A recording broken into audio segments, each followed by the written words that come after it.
ರಾಜಕೀಯದಲ್ಲಿ ಮಹತ್ವದ ಬೆಳವಣಿಗೆಯೊಂದು ನಡೆದಿದೆ.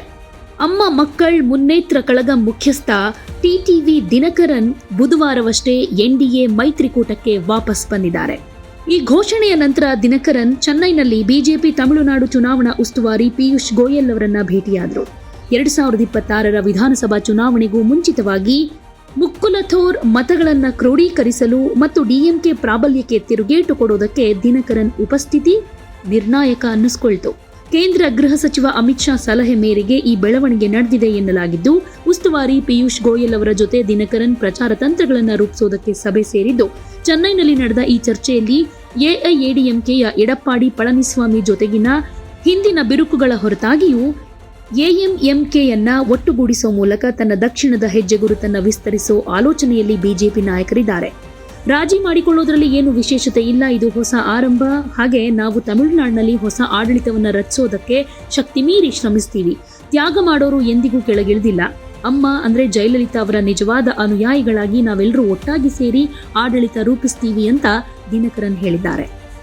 2024ರ ಲೋಕಸಭಾ ಚುನಾವಣೆಯಲ್ಲಿ ಟಿಟಿವಿ ದಿನಕರನ್ ಅಮ್ಮ ಮಕ್ಕಳ್ ಮುನ್ನೇತ್ರ ಕಳಗಂ ಅಂದ್ರೆ ಎಎಂಎಂಕೆ ತಮಿಳುನಾಡಿನಲ್ಲಿ ಬಿಜೆಪಿ ನೇತೃತ್ವದ ಎನ್ಡಿಎ ಜೊತೆ ಮೈತ್ರಿ ಮಾಡಿಕೊಂಡಿದ್ದು, ತೇಣಿ ಹಾಗೆ ತಿರುಚಿರಾಪಳ್ಳಿ ಸ್ಥಾನಗಳಲ್ಲಿ ಸ್ಪರ್ಧಿಸಿ ಒಟ್ಟಾರೆ 3,93,415 ಮತಗಳನ್ನು ಗಳಿಸಿತ್ತು.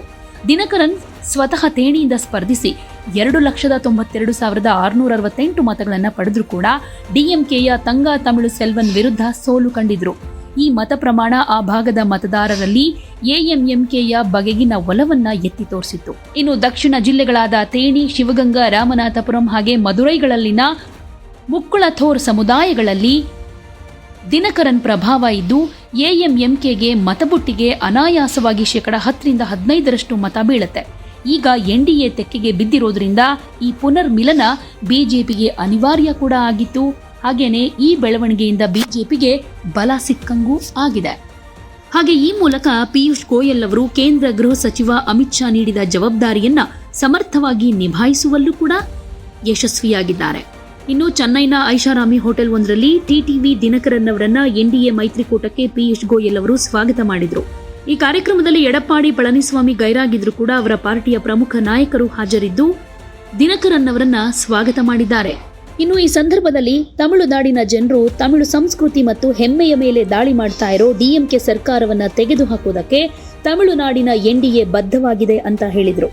ಟಿಟಿವಿ ದಿನಕರನ್ ನೇತೃತ್ವದ ಅಮ್ಮ ಮಕ್ಕಳ್ ಮುನ್ನೇತ್ರ ಕಳಗಂ ಚೆನ್ನೈನಲ್ಲಿ ಮತ್ತೆ ಮೈತ್ರಿಕೂಟಕ್ಕೆ ಸೇರಿದ ಕೆಲವೇ ನಿಮಿಷಗಳ ನಂತರ ರಾಷ್ಟ್ರೀಯ ಪ್ರಜಾಸತ್ತಾತ್ಮಕ ಒಕ್ಕೂಟ ಒಟ್ಟಾಗಿ ಕೆಲಸ ಮಾಡುತ್ತೆ, ಹಾಗೆ ತಮಿಳುನಾಡಿನಲ್ಲಿ ಡಿಎಂಕೆ ಮೈತ್ರಿಕೂಟವನ್ನ ಸೋಲಿಸುತ್ತೆ ಅಂತಾನೂ ಗೋಯಲ್ ಹೇಳಿದ್ದಾರೆ.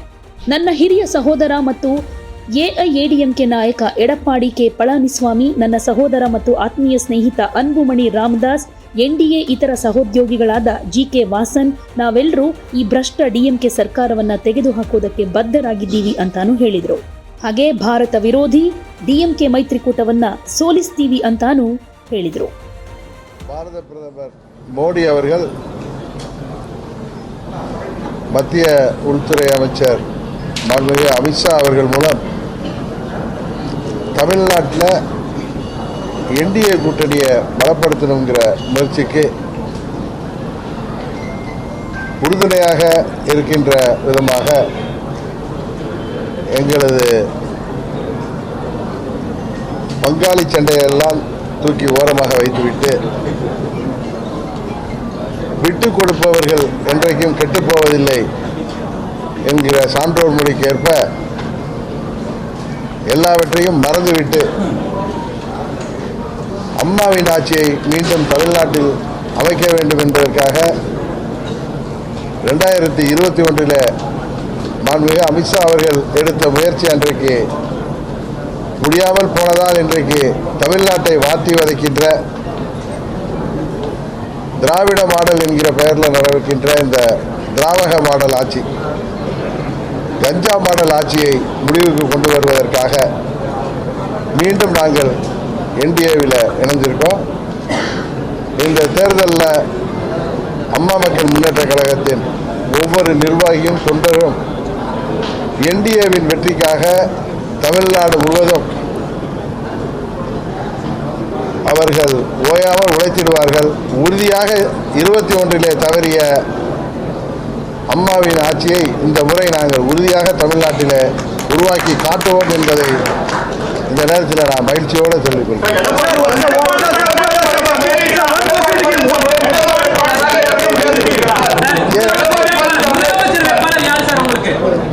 என்டிஏ கூட்டணியின் முதலமைச்சர் வேட்பாளர் தமிழ்நாட்டுக்கு யார் என்பது உங்களுக்கு தெரியும்.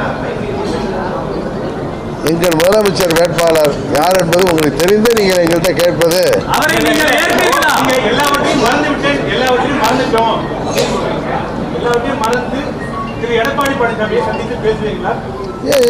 ஒரு நாங்கள் தமிழ்நாட்டு நலன்லையும் அம்மா மக்கள் முன்னேற்ற கழகத்தின் நலனில் அக்கறையோட நாங்கள் விட்டு கொடுத்து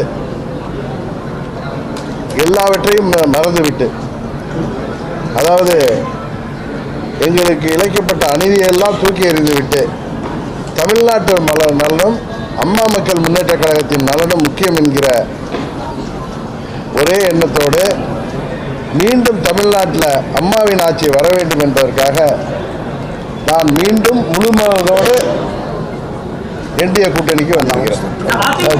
I am indeed honored and delighted, personally very happy that my good friend, senior leader of the NDA, my brother Thiru Dhinakaran, has decided to come back to the NDA family.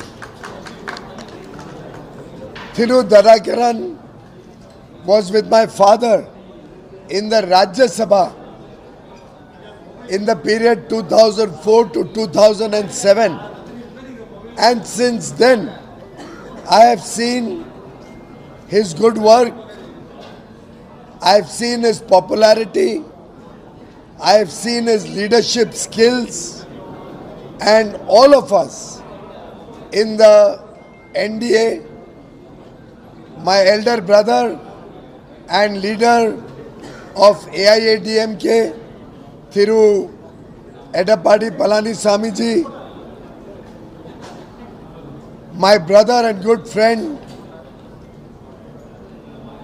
Thiru Ambumani Ramadas, other colleagues in the NDA, Thiru Vasan, and many other friends are all committed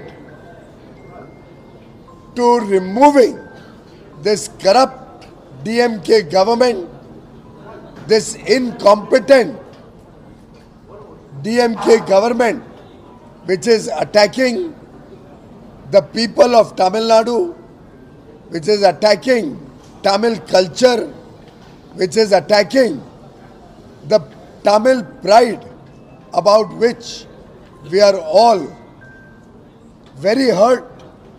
We will all work together as one family and we will defeat the anti-Bharat, anti-India DMK alliance. We will make sure that all the corruption of Thiru Stalin, of Thiru Udaynidhi, of his brother-in-law Thiru Sabrishan, all of this corruption of DMK will be exposed before the people of Tamil Nadu, and the NDA alliance will provide good leadership, good governance, social welfare for our sisters and daughters of Tamil Nadu, good opportunities and a bright future for the youth of Tamil Nadu, and will ensure that Tamil pride, Tamil language, Tamil culture will go all over the world and hold India and every Tamil with pride. Will make sure that we get good governance, a regime, a government that is dedicated to the welfare of the people of Tamil Nadu.